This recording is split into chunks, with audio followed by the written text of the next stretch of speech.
Hi, everybody. I'm doing a 60-minute session for Anne, and thank you so much for this opportunity. I've read the goals here, and oh, wow.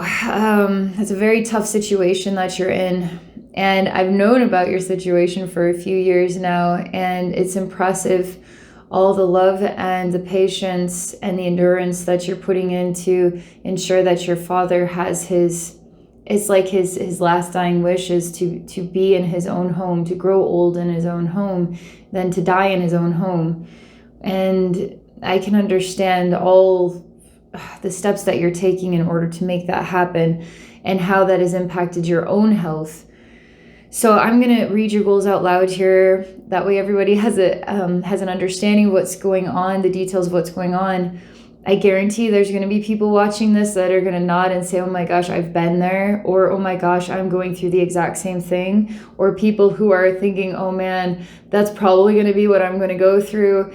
So there's a lot of people that'll be able to relate in one way, shape, or form to what you're going through. So be curious to see what comes forward with your specific situation, what kind of guidance, healing that the spirit realm would like to share. So you say, hi, Abby. For our session today, I have a rather complicated situation that I would like you to look at. As you know, I had a stroke about 5 months ago, and ever since then, I have had to step back from caring for my dad, who is 96 years old and suffers from heart failure and dementia. My son has taken over Dad's care 24/7. After Dad's last hospitalization, we put him in hospice care at home, as Dad's choice is to stay in his own home. The demands of caring for him are extensive, even with hospice support. Dad is immobile and must be lifted from his bed for bathing, toileting, or to be placed in a wheelchair if we need to go anywhere. Sometimes he can get very agitated. Sometimes he behaves like a toddler or a teenager, and yet sometimes he is very coherent. I know it's a great strain on my son, as it was on me for several years.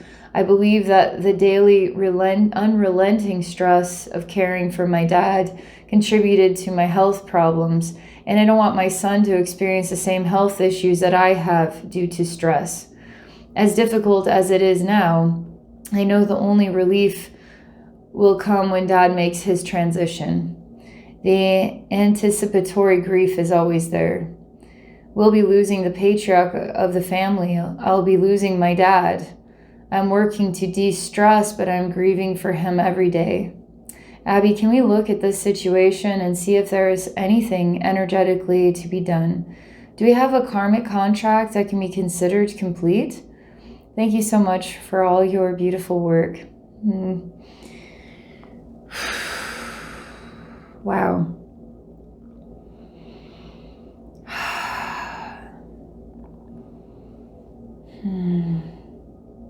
It's so crystal clear. I mean, you're really expressing with such clarity what the situation is. And you're passionate about ensuring that your father gets to stay at home through his older years and the process of acceptance of his own transition. Even though the transition would come with relief, it also comes with grief too.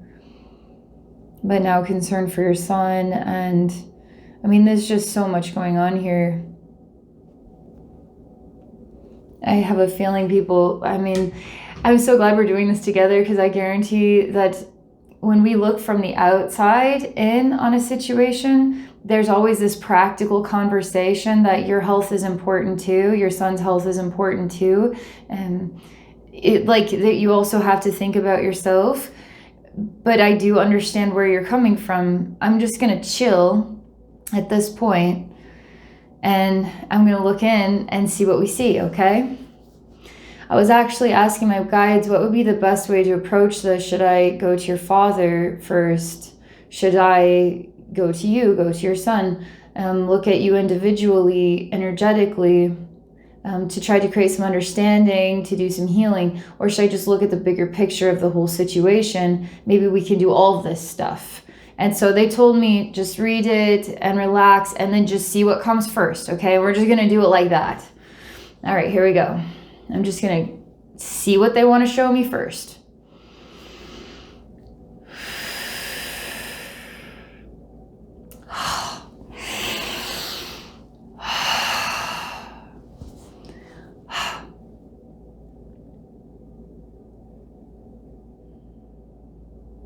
All right, my first experience, I feel heavenly.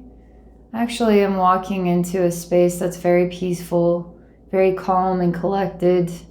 And there's a really bright sun, golden light, beautiful sort of like cloud space, fresh air, birds flying.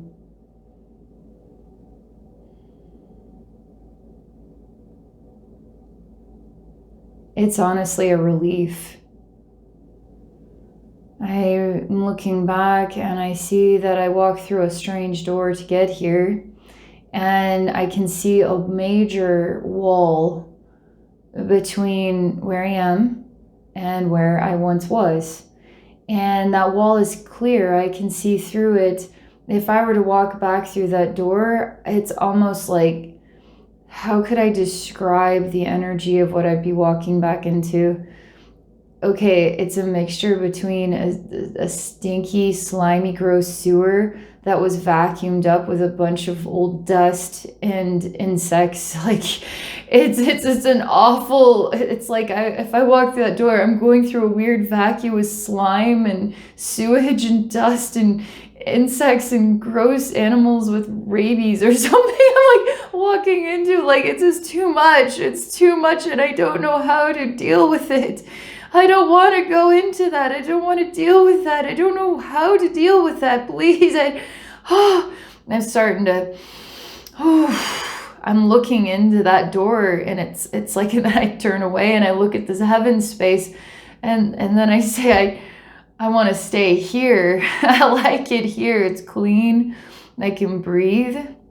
I feel clear in my mind. I feel clear in my blood and my senses. I feel refreshed. I feel like the best vacation of my life. But then the moment I look back and I look at that wall, and then the door, if I were to go to the wall, that door would open and it would just suck me right in, and I would be in this impossibly difficult, stinky, gross energy environment that I can't.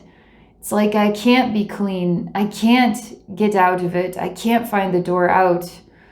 But here I am. I found it.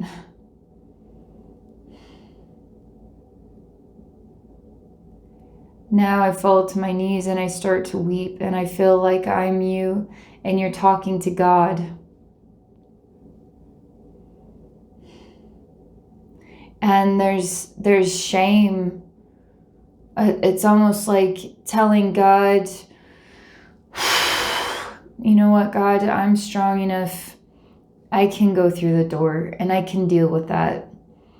And it's not as bad as I say. It's not as bad as it looks. And I'm standing here, I'm scratching my head, and I was like, oh man, it's actually really hard. I please acknowledge that that's actually really, really, really hard to go back there. I think you deserve to be able to say that. So you're telling God that it's almost like, sorry for being such a crybaby about that. I'm okay with it. I can handle it. And I'm still like, please at least acknowledge how complicated and difficult, because it takes so much effort to endure it. And you get the gold medal for that. I mean, you deserve to be acknowledged for that. But let me continue to listen to your conversation. Because of shame, you won't be direct with God. You won't tell God the blatantly honest truth. Let's try to say the blatantly honest truth. This is hard. The reason why is because the whole concept of a picture holds 1,000 words. So we could look at that. I'm looking at it for myself and I'm saying I would not want to be in that experience. That experience is really full of anything and everything somebody could imagine would be the worst case scenario, right? And that's just how it comes to me on the energy side. That's what it's like for me on the energy side. And so for me, I say that is what it is. That is what it is. you sugarcoat it and say, I don't have a right to complain. I don't have a right to say that it is really that bad. But I feel like you can definitely say it. I feel like it would actually release some pent-up energy to say things for the raw truth and the way they really are. Because if we don't do that, the picture that holds 1,000 words is only going to hold whatever words that you're going to say. But it needs to hold all the dynamics of your feelings.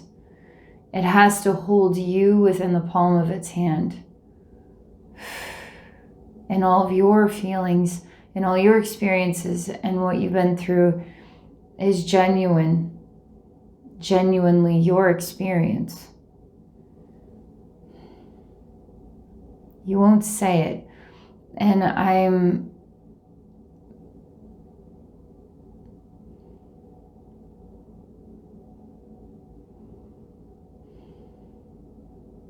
there's a major notch in your heart. It's like a big old block in there. Because it's not, it lacks a certain dignity to talk like that. So for me to say, well, it is exactly what it is, would on some level lack a certain dignity, because we wouldn't want to say it like that. I know where that comes from. It's like, when do you hold your tongue? Because there's a certain dignity to knowing what is the right thing to say, and then the right thing to say, and then the right thing to say, or say nothing at all. And then don't say it like that because that's rude or whatever, or that's not holding a certain candle to the certain dignity that we uphold in order to endure these types of experiences that are actually really flipping hard. And this block, it's like I go through some phases in life, and this happens usually once a year, maybe twice a year, and I don't realize that I'm doing it, and I'm finding that there's something interesting about being optimistic, okay? So when you're optimistic, you could be going through hell, but it doesn't matter, because it's the optimism. Because if I were to allow myself to just be present in the hell that I'm going through, I probably wouldn't be able to go through it.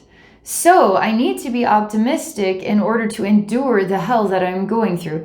And there's times, once or twice a year, where I will hit a wall, and it's almost like I'm forced to collapse into the reality of the hell that I'm enduring. And I start to say it for the way that it really is. And I feel a bit like, I don't know if optimism is encouraging me to live in that hell, or if that hell is exactly what I need, and the optimism is the strength that gets me through it. So I don't know the answer to that. But on some level, I find the harder decisions. What is the hardest decision that we could make here for you? What is the hardest decision you could possibly make here? Is knowing that it is safe to put your dad into a nursing home environment. I'm waiting for the echoes to come back, because that is not the choice, right? That is not the choice. We're going to do whatever it takes to find the right balance so that your dad can stay there. But we have to be open-minded to all possibilities, right? And if we won't allow ourselves to say those other possibilities, we're actually doing ourselves a disservice, because all doors must always be open. All doors must always be open. But if we close doors, then we are becoming closed-minded. And now we are boxing ourselves into a situation, right, where there can only be one way. Now I must find the optimism to endure that way.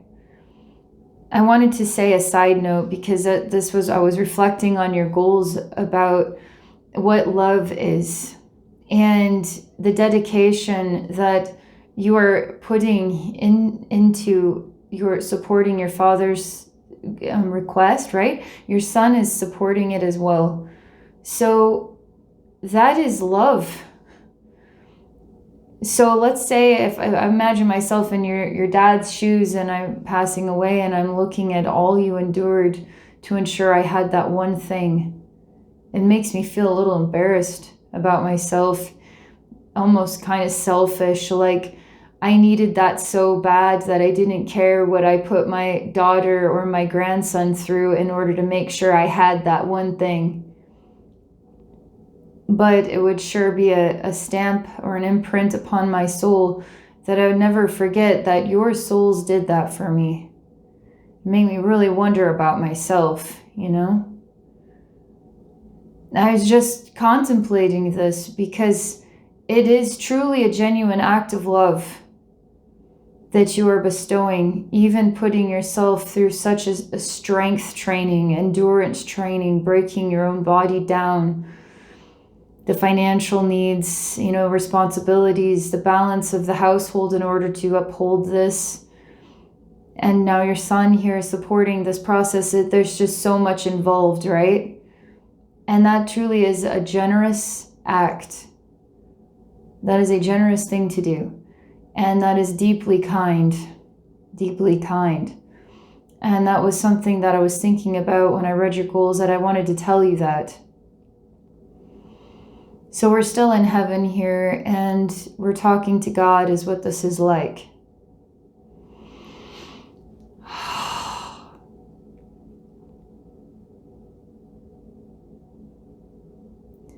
I say to you, because I can tell in the energy, it's asking me to ask you to say something you would never say. To challenge yourself to say something you'd never say. And it could be like, this is simply an idea because only you are going to know what those things are. But it would be like, this has been so, like, I can't stand it anymore. I can't take it anymore. I don't enjoy this. I don't want to do this anymore. But how far can we take those statements? Like, how far can we go down that rabbit hole if we allow ourselves to actually say those things? And then when we start to say it can really, it's almost like the kettle's starting to scream, and all this that we put tucked down inside in order to endure this hell is going to start busting out through the seams. It's going to break the dam down, and all this water is going to come crashing out in its emotion. And that emotion is going to everywhere, and it's come out in languages that you never heard yourself speak. And it might even sound ridiculous. In this process of expressing these sentences and these feelings and these paragraphs, visions and what I've been through, and on and on and on. And I'm telling you what, there is no judgment of this. And there's always room for a place where we can do this. We have every right to just roar that out sometimes, okay? I tell you, it happens to me a few times a year. And I'm a little surprised whenever it comes out. And it's like, what is that saying? Like, am I holding myself back too much? Maybe I need to feel things as they are in order to make the best decisions for myself. But I just choose patience, and I choose all these other, I guess, benevolent decisions. But I don't know that they always are. I'll question if that's the right choices sometimes. Maybe we need to be a little more brash, a little bit more straightforward, a little bit more. A person who is not a selfish person would feel selfish for doing something that wasn't actually a selfish act. Because now we need to talk about what is balance. What is balance here? What is balance? What is balance? Is the greatest good for all. Balance is the greatest good for all. Balance. Are you in balance in this situation? Is your son in balance in this situation? Is your father in balance in this situation? Do you feel like it's a balanced household? Do you feel like if you were to give up now, because you'd probably say it like that, it would be like I was giving up after all these years and all this energy and time I invested into caring for my father, and he's still kicking, and now I put him in a nursing home. How cruel of me to do that. What about all the years of that I invested in this? Now taking him out of his own home, I wouldn't be able to live with myself. You see, we're finally starting to talk. Finally starting to talk about the raw feelings and why we would make a decision or not make a decision. But all doors must remain open, and you cannot ever feel ashamed for any decision you ever make, because truly it's quite clear here that your heart is super loving, is willing to move mountains to take care of your father. What an incredible person you are. What an incredible person you are. So if you were to say, I can't do it anymore, that just takes all the credit away? That's a fail, epic fail? Like, I don't think so. There always comes a point where we have to say, I've reached my limit. I probably reached my limit years ago. I just wasn't willing to admit it. And I've endured a great deal of harm by not admitting that.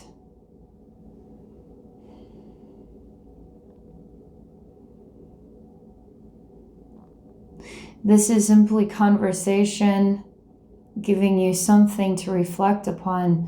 There's a reason why I'm prompted to have all these thoughts and go in these different directions. This is going to give you an opportunity to do it as well. And it's going to help you find the next step.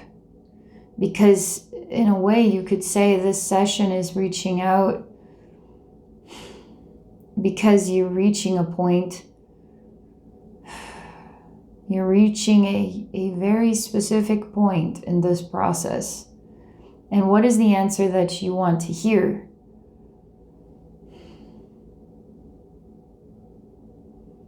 Might not be the answer. And that's okay, because all answers are good answers. You need to be acknowledged, and your son needs to be acknowledged for all your hard work. And I tell you what, if your dad was completely aware, because I put myself in his shoes and I saw myself transitioning and I saw this effort, and I said, oh my gosh, if I would have known, I never, and that's coming from my own interpretation, okay? Because I wouldn't have wanted that for you or your son. I wouldn't have wanted that. And that would have made me have something new I have to work on in order to see how worthy of that extreme gift of love I was. And people would move mountains for me, right? You move mountains for your father, you and your son. He's worthy of that. And if you were to say that I'm concerned that he's gonna outlive me, how crazy would that be? Your dad that you're moving mountains for ends up outliving you because you had to move mountains for him. He can't move any mountains for you because he can't. But what if all this effort leads to your heart stops? And then who's going to take care of him? You're worried about your son now following in your footsteps. He might have another 20 years. People live a long time these days. Is that what you think is underneath the surface of reaching out? What a wild thought that your dad would outlive you. You'd end up having to go to a nursing home more than likely anyway.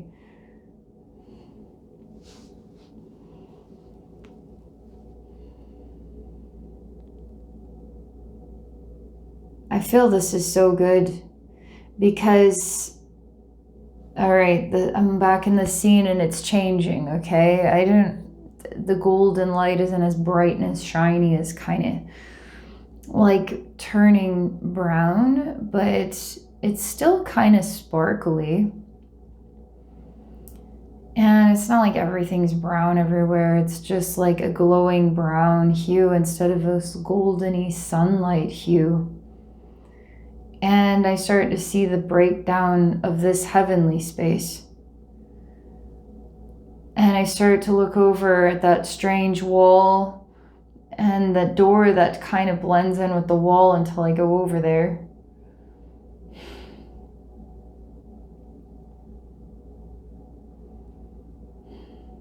And I start to see that everything has to break down. Everything must break down. It all breaks down eventually. I mean, I see this heaven space is starting to break down like a house, okay? So a house that has no maintenance is going to eventually completely break down into the earth again. I mean, that's just a natural process. The human body, it will die, it's going to break down and return to the earth again. Everything breaks down. Even a dedication, I am dedicated to this. This is my passion, can break down and transform into some new passion.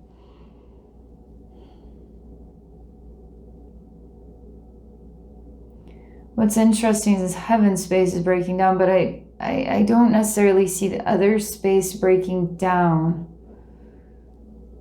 Something's way out of whack here.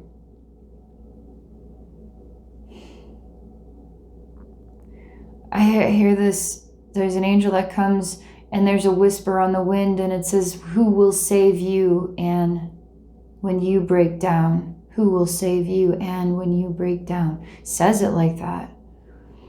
And it's an angel that emanates a brown light. And it represents the earth.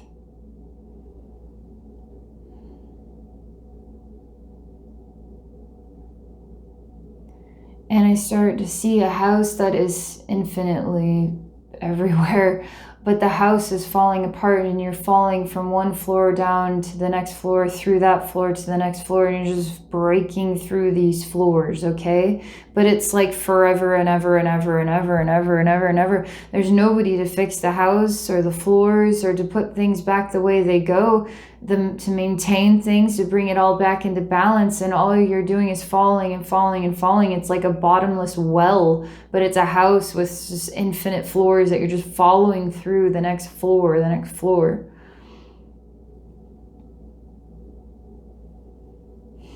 You never hit the bottom of this, but I say enough is enough. And I hear like I'm creating, then I hear rock bottom. You're going to reach rock bottom.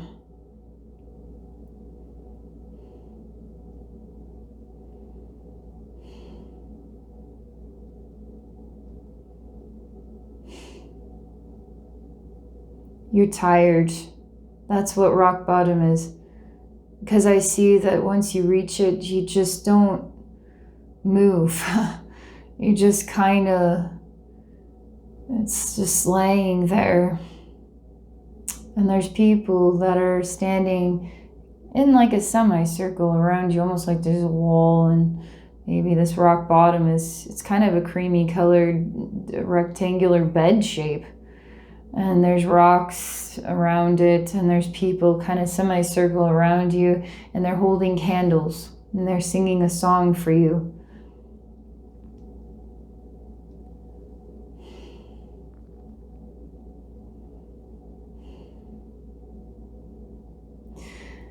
And I shake my head because I can tell that something of this scene is not, it's reminding me of being sucked into the vacuum of something very gross and distasteful, and you can't get out because all the suction is holding you in. You can't get out of it. And this is kind of paralleling with the way that environment might make me feel. this is making me feel like nothing is changing. Even when we've hit rock bottom and we have these beautiful people with the candlelight and the singing a song, it sounds like I could be grateful for that. It just still does not feel good.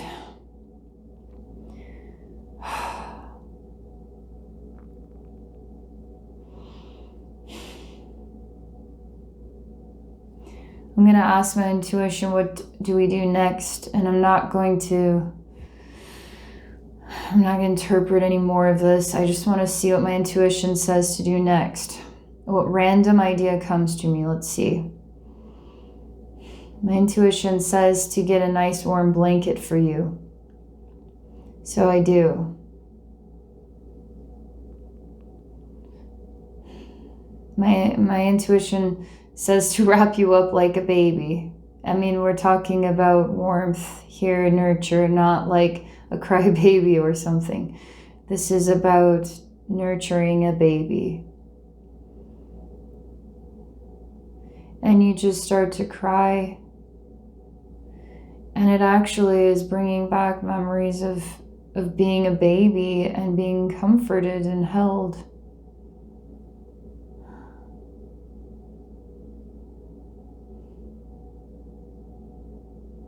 Still feel a big just notch in your heart.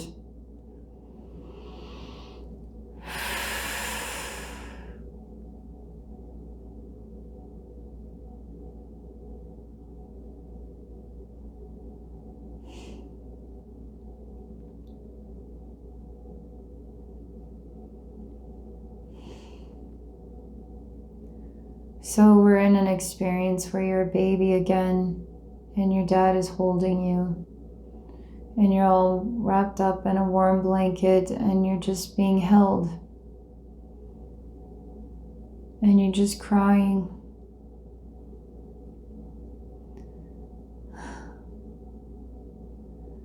It's interesting because it's very refreshing to feel like somebody is taking care of you. That you are taken care of.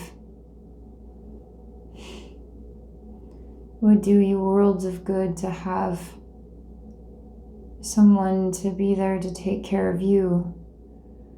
This is the honest truth. Like it's genuinely supportive.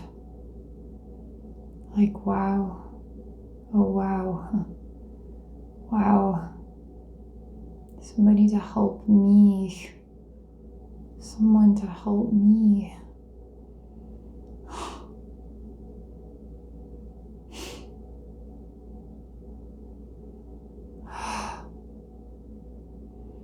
And I feel this sensation like the world upon your shoulders.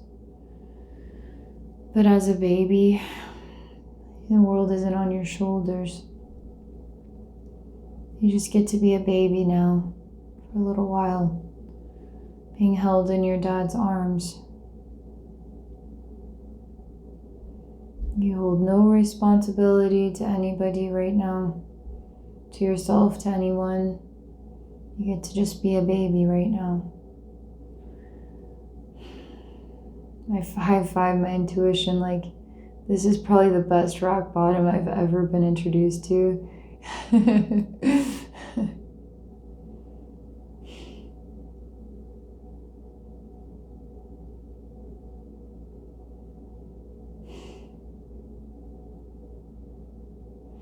Still have a notch in your heart.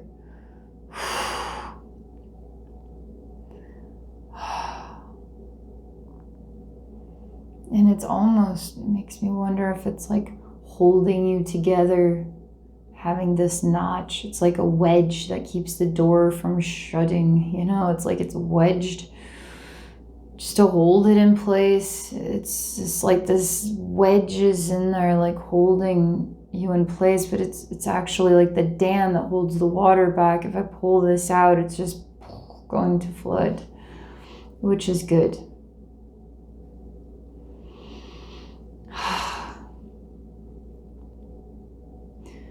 I'm gonna just touch that with just some gentle light, okay? I'm just gonna touch that notch. And you are still a baby in your father's arms, okay? And I'm going to do this on the side.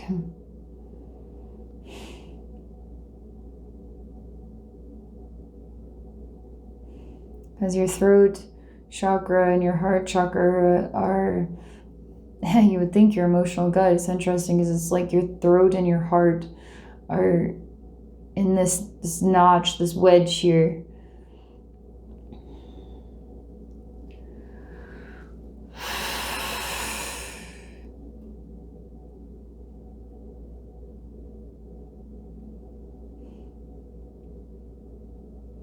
My, oh my, oh my, oh my.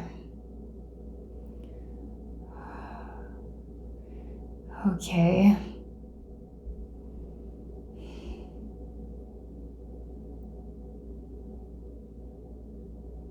Moving throat back to throat, and a duplicate of what is the heart is here in the throat, so moving heart back to heart.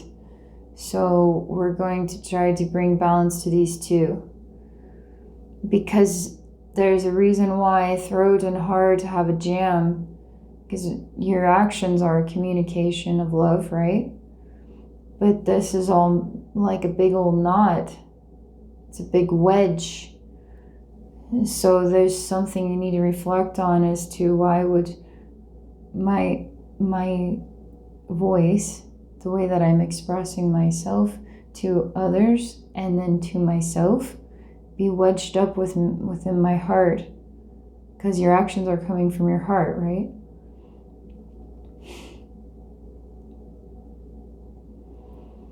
But sometimes the throat is what we say, but it's also what we don't say. And it's also things we would never say. We just never would say it, which we need to challenge ourselves to say those things. We need to open all the doors of possibilities. That's also about communication with yourself, about ideas. That's why we need to open your crown chakra and your third eye. We need to work through and get you open.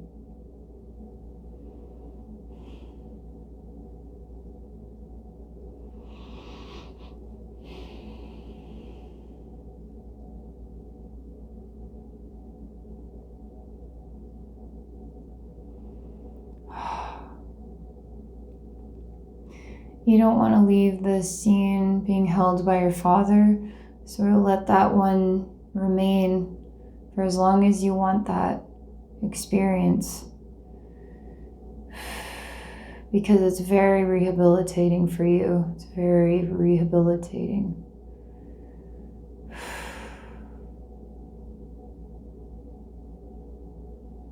All right. I'm going to ask my guides, your guides, our higher selves, angels, what next? I'm experiencing being in a really cramped, enclosed space. You could say that this is a 20 by 20 foot room, but there's all this energy that's filling in the space. You would call it, oh, well, that's just air. But on the energy side of things, it's dense. Like I'm molded into this. Like I'm in a mold of some kind and I can't move. And so it doesn't matter how big the room is. I have no room. I have no space. I have no mobility. So I am stuck in there. And it's like being stuck in a very, very, very, very, very small closet.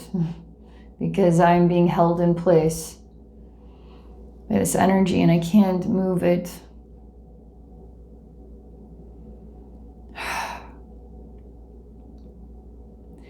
And it's very hard it's like I see a hand, I see an old lawnmower, and then I see like having to get it to start, okay? Because we're pulling on the cord and we're trying to get it to start. And I'm pulling on this cord to get the light in your heart to just ignite, because I'm going to need your light in order to dissolve this energy mold, okay? Oh man. It's so horrible.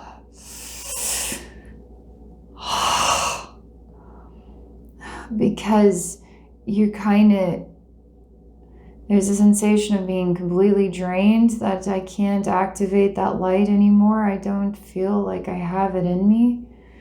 The engine's out of gas or whatever. Even though you're infinite energy, you're connected to source, as a human being, our light bulbs can go out, you know? It's like we can run out of gas as human beings because we just become completely drained from our experiences. And we start to lose that sensation that we are infinite light, you know? So to do this is like, it's almost like it's pulling it from your human body and you have nothing left to give. But I'm teaching you that this is activating your connection with infinite source energy. So this isn't coming from your cells or your muscles or bones or skin or anything like that. It's coming from infinite energy, source energy, God. We're reconnecting you with God. And you start to look like, it's a bit beautiful vase, but it also kind of intermixes with looking like a very beautiful Easter egg. And you just start to crack all over, and then you go poof, and all the pieces start to fall into a pile around. And I see that your heart is like, I don't know. I mean, I could draw a picture of this easier, I think, that I could describe it. But it let's say it has two very skinny arms, and then its legs are combined as one, and there's just a very skinny strip. And so there's 3 strips, and it's all kind of like, it's like a dried out Thanksgiving turkey, and it's just hanging there, and there's very little remnants of what would be a heart. It's like a person that's dried out in the sun and nothing's left of their insides, and they're just hanging there.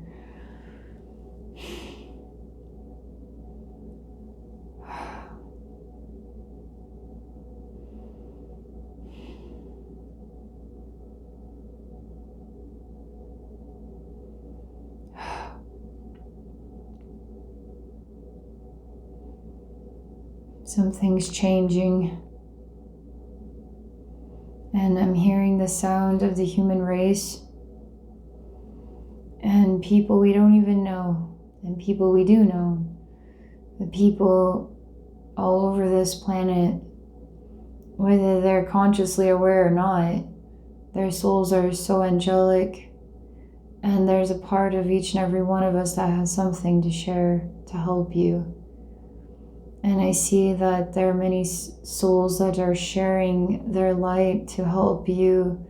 It's like to reignite your connection with the light of all. Or they are strong enough to do that, and you need that rehabilitation. You do.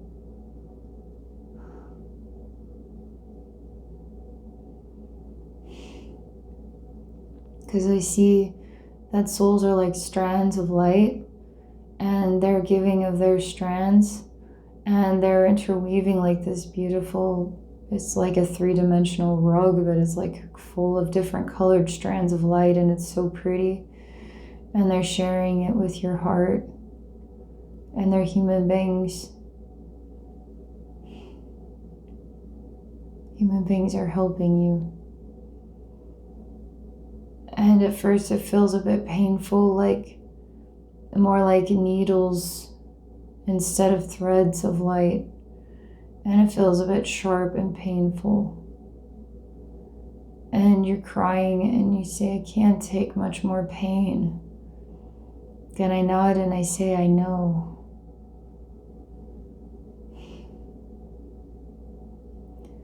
Say, just relax, and I show you that you're still a baby held in your father's arms.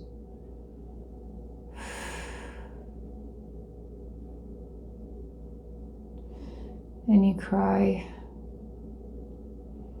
And you start to realize that you need to cry. You need to cry about everything.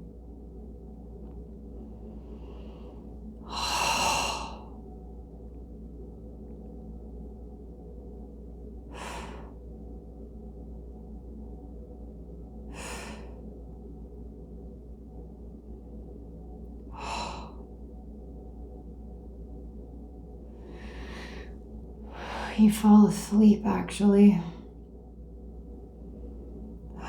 which is good. There's nothing holding anything back, nothing evaluating it. The light threads that are, it's like creating this 3D rug that's like creating your heart that's full of threads of light, and people helping you.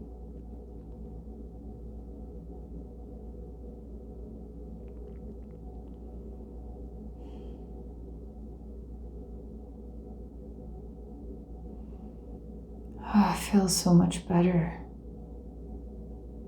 Already, there's no pain at all. There's no pain at all. It's like, how could it be so wonderful and so painless? Life can be wonderful and painless. Oh my God. It can be, yes. It really can. There's no strings attached. Like, we have all these threads. But it's like life is painless and beautiful. You see, you're completely being recreated in a way. Like it's like I just see you're being restitched or rethreaded with. It's more than your heart now. It's everything. It's your whole body. And we're talking the back side, the front side, above, below, within, around, in all sacred directions. There you are, being reborn. I'm gonna just let go of your responsibility to your father. Okay? Guys, I just want you to you have every right to have time where you don't have that sensation of having to be responsible 24/7, right? Because your son now is that. But I guarantee you still feel that. But no responsibility, okay?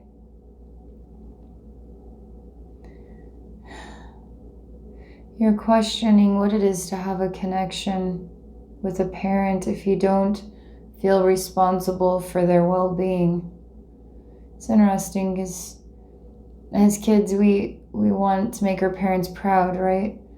And so there's always a responsibility to being the best we can for our parents.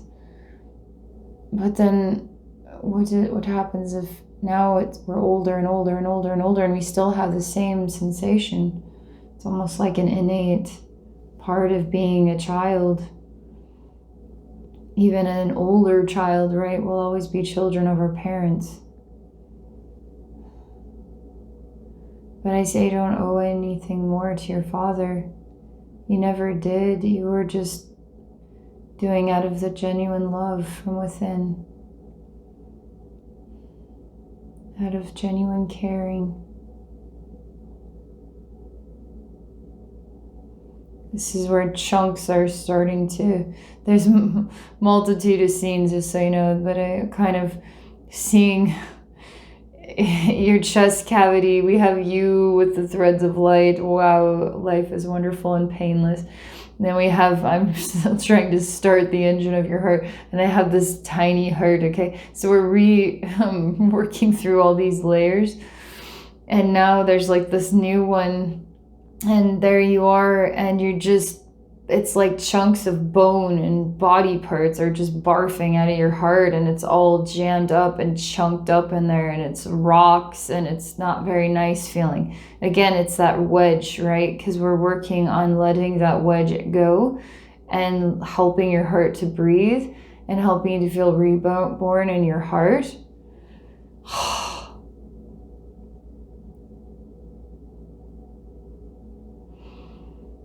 There's this angry, kind of serpent-like thing coming out of the heart here. And it's just an angry voice. And it kind of says something like, you only care about yourself. Is that the truth? Come on now. It's convenient to say things, right? We even say optimistic things to avoid saying the right way things really are. But if we were to live in the way things really are, we probably wouldn't live in that way, you know? So we can say whatever we want. That's almost like if you were to put your dad in a nursing home, you would maybe say this to yourself. It just is just like a really nasty ego voice, you know? It's just a jerk. That's all it is. It's just a real jerk. It does not even come close to having a clue how bright and wonderful you are. Like it won't let itself acknowledge the truth. It won't just simply say, I'm proud of you.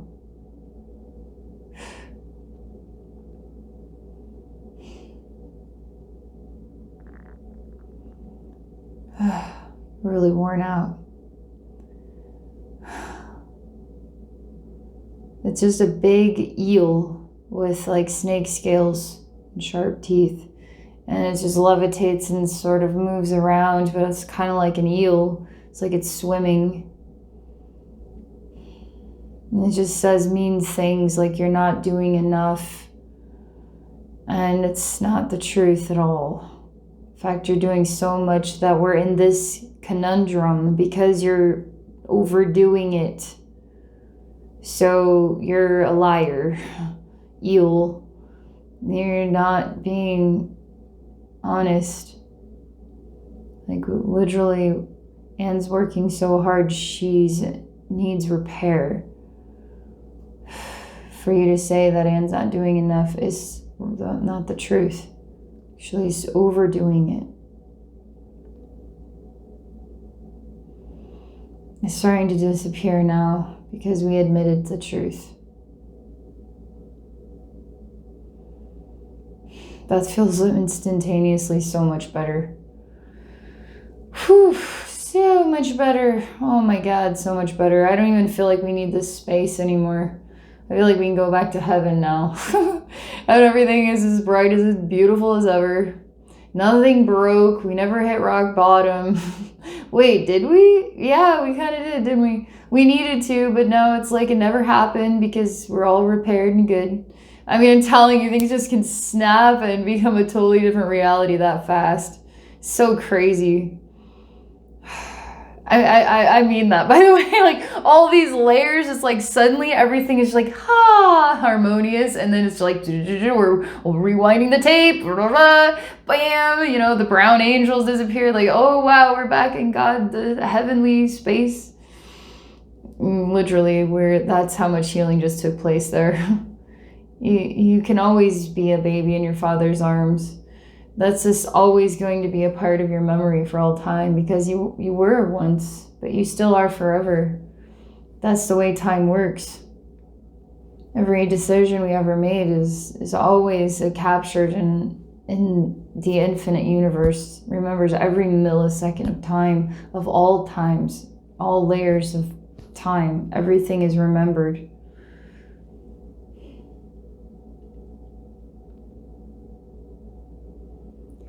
And your father's here, actually.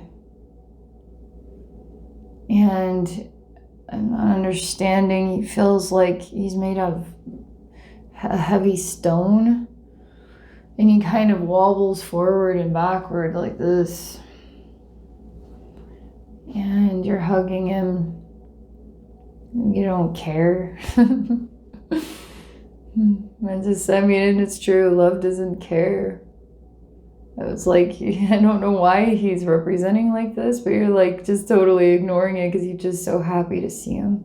You don't care how you see him, just happy to see him in this heavenly space is really nice to see. We just hug him and hug him and hug him. He says the reason I'm a stone is because I'm a heavy burden. He says that. You have to put up with a heavy burden with me.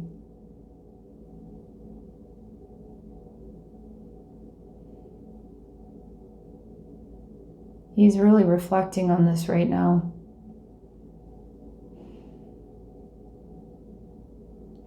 And he kind of looks back at God, and then he looks at you.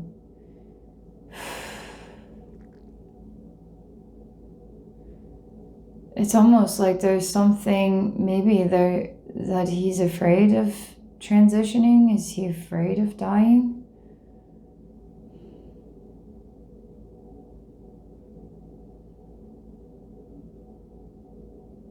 He starts to cry from within, and the water starts to break down the heavy stone.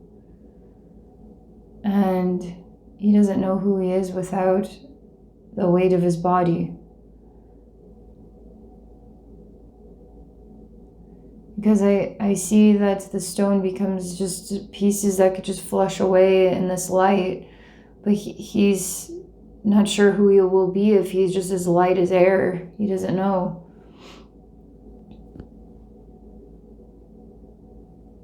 I tell him not to think too hard about it. I show him it's like being a kid going down the slide for the first time. It's like you don't know what's going to happen, so you just do it. And then you decide if you like it or not, and oftentimes it's a pretty good experience. So it's okay to take the slide.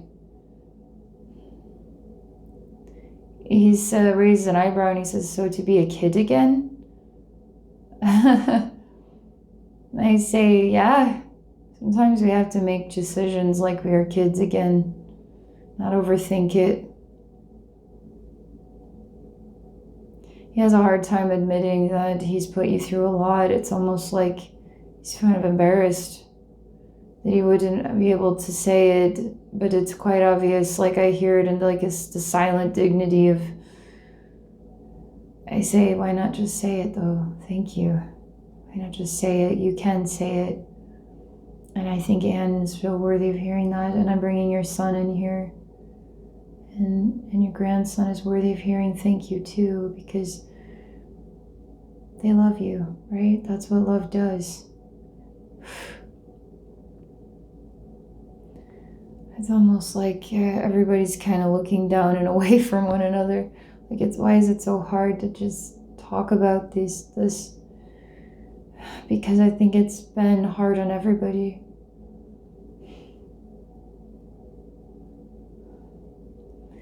You don't need to hear thank you. You just hug him again. You say you just want him to be happy. He says he knows that. You want that for him.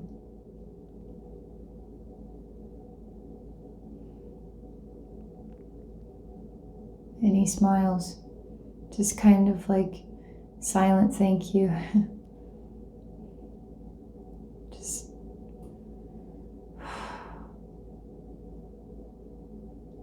start to feel there's a wedge in his heart too. And your son is very kind of quiet about everything, and I feel like he is worthy of a really loud voice. And I want him to be more present here than I feel him kind of like behind the scenes, even though he's standing here.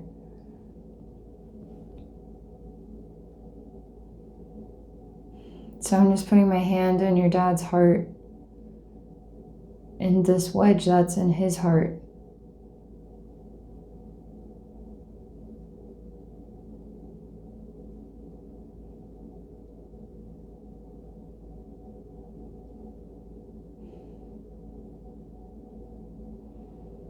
He's holding himself together with the same wedge.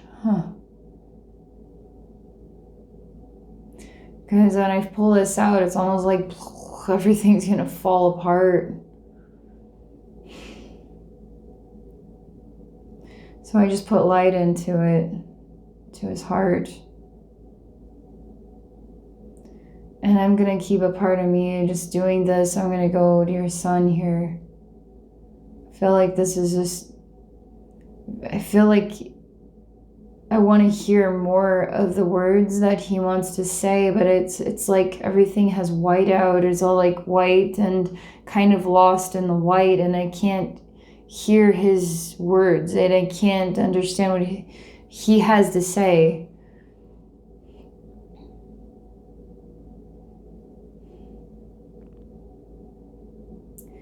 It feels to me like it feels like he owes you something, Anne. And to help you with your father, or to help with his grandfather, is helping you. And he's doing this because he loves you. And like it's almost like he's doing this for you first and his grandfather second. Feels like he owes you something of a great service. But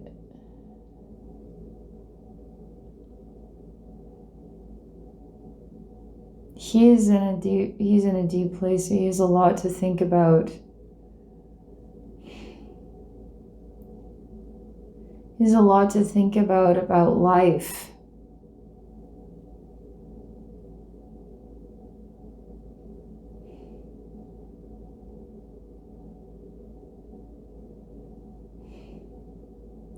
What I do is I create an open energy where there's open communication about what makes everybody have a hard time speaking.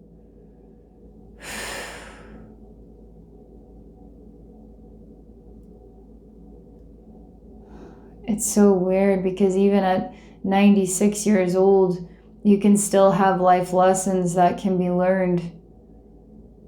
That you have every right, even your father in the condition that he's in, to talk to him, Anne.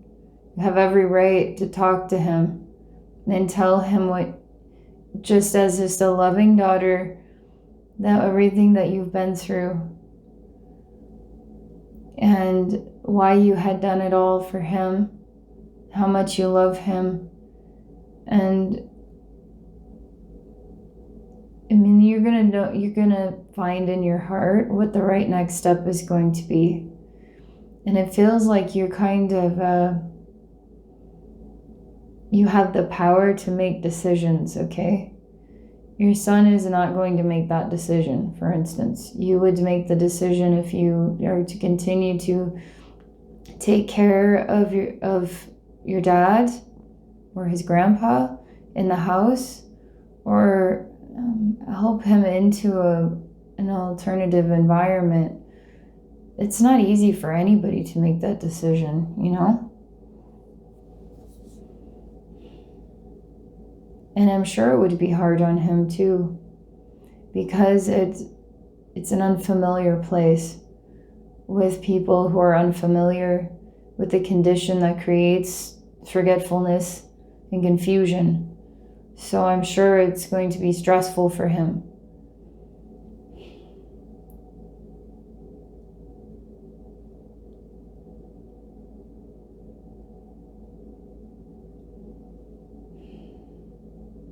And I'm reminded that there are angels working with all of you. And I see that no matter what decision, to let the angels help. I know it's like, how do we let them help? I mean, are they going to help my dad get in the wheelchair? Like, come on, the angels are like made out of thin air. How are they going to actually help? That I swear to God, I swear to you, God, I swear. No, but if you genuinely welcome them into your home, into your imagination, you visualize them smiling, ask them for some ideas, ask them for some strength and honest communication, ask them for strength in opening all the doors of possibilities. Ask them for support for your father and the stress he has. It's almost like you all are experiencing lessons with stress. I know he's the one that's getting all the help, but he's in a stressful place too. And you're almost like you're trying to absorb as much stress from his life as you can, which is only putting more stress into yourself.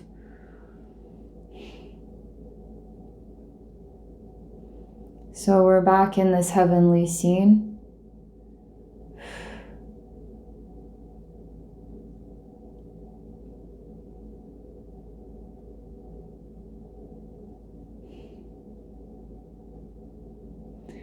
So like everybody is going to have new lessons with love. It's like I could say new lessons with stress, and it's like, nope, no new lessons with stress. It's going to be new lessons with love. Like, I like that. And it reminds me of the threads of life is wonderful and painless. New lessons in love where life is wonderful and painless. Doesn't mean there still isn't work to do, right? There aren't conversations to be had, decisions to be made. But everybody's going to heal from this. Everybody. Even your dad. And you and your son are all going to heal from this. And the angels are going to help you at every step of the way because they love helping people. I'm going to again remind you, and I'm going to create that echo that you have no responsibility to your father, and I'm having you make a major step back as a symbolic gesture that you are taking a step back from your dad. Because when I do that, you have room to breathe. I'm going to do this for your son as well, okay? But it's interesting. It's almost like his relationship with his grandfather is through his love for you first and his grandfather second. So that is a different dynamic there.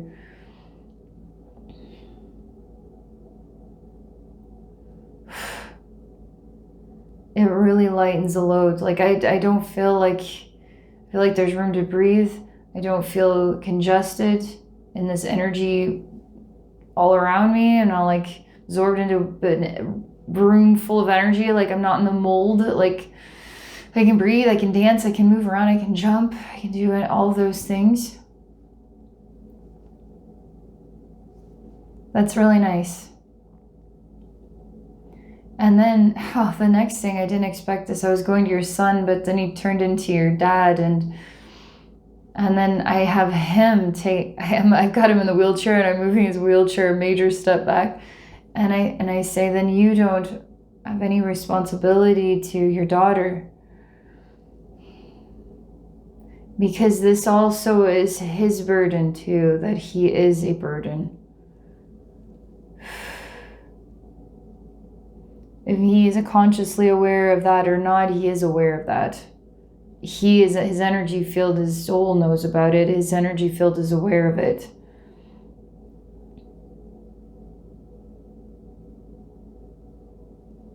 Oh man, he feels relief because he knows he's lightening the load for his daughter.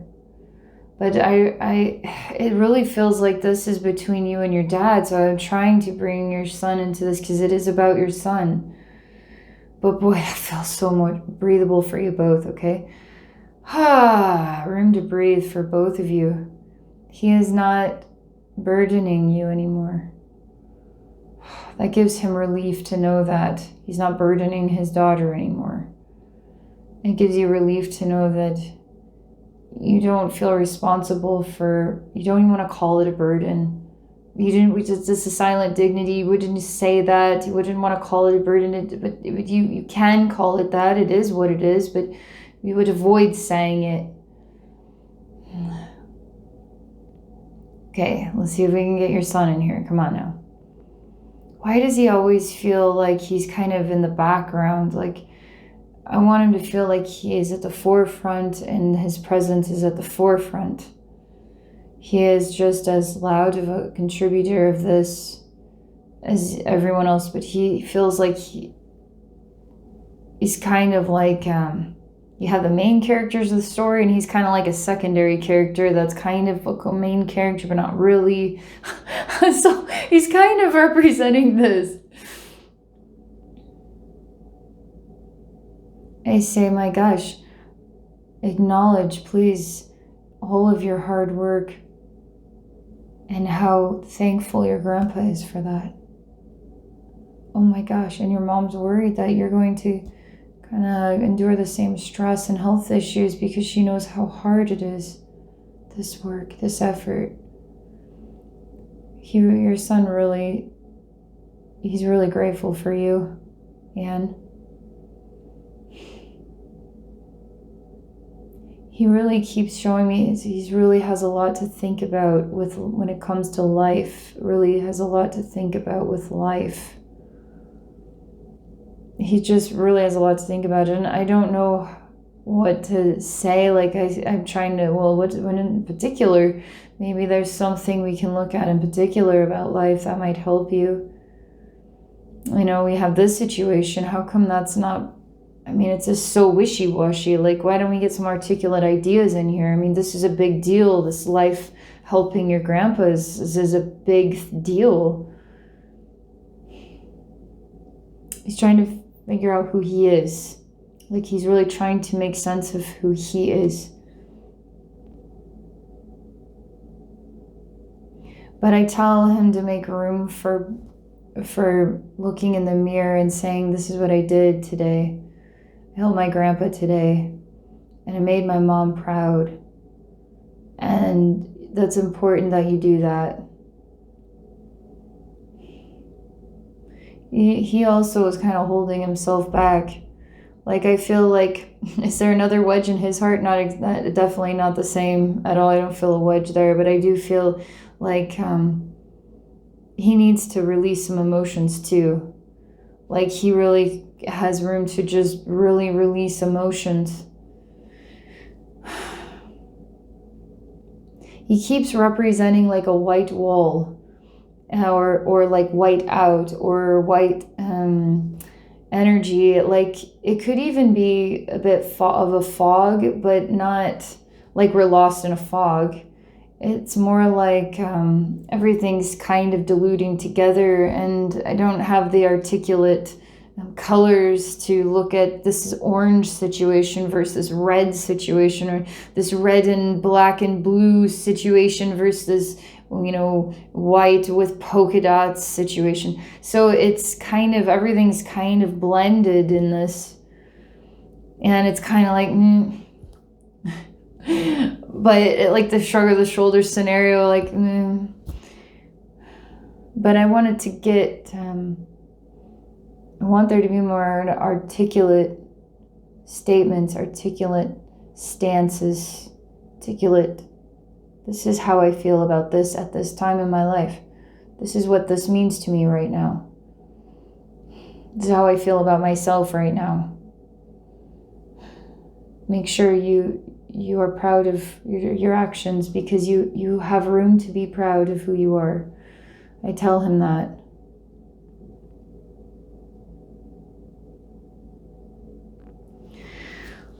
This is what I meant to share, and this is going to give this major healing, by the way, major healing here for you. I feel like it's going to give you room to breathe. There's healing for your father, the healing for your son, but there's a lot to reflect on here, a lot of emotions to be released, and I have a feeling whether you decide to continue to maintain a strong stance with what you're doing now. Maybe this is just the reset button you need, or maybe you decide that there's something of value here for us to explore the next step in a different way. You have to own it and be bright in the decision, and don't ever feel ashamed or like you're a letdown of any kind. We're creating room for growth and healing and communication. And life can change, All right. Thank you, Anne. I'm giving you a really big hug. Giving your dad and your son a big hug. This is going to find a way, okay? Thank you all for watching. I hope you all have a very wonderful rest of your day.